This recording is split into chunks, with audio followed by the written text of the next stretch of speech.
बिस्मिल्लाहिर्रहमानिर्रहीम। अस्सलाम वालेकुम वरहमतुल्लाह।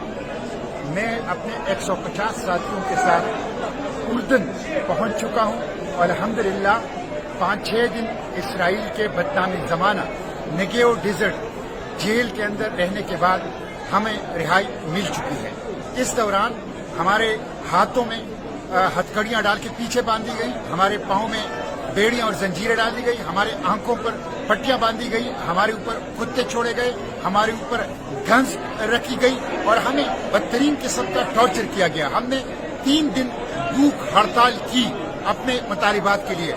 No access to air, no access to drinking water, no access to medication, no access to life, किसी किस्म की चीज तक हमें रसाई नहीं थी। एक बदनामी जमाना जेल था, लेकिन अल्हम्दुलिल्लाह हम रिहा हो चुके हैं और फलस्तीन की आजादी की जिद्दोजहद जारी रहेगी। इस नाकाबंदी को हम तोड़ेंगे, बार बार इसके लिए जाएंगे, गज्जा को बचाने के लिए कोशिश करेंगे और जो जेनोसाइड के मुजरिम हैं उन मुजरिमों को कैफर किरदार तक पहुंचाएंगे इंशाअल्लाह।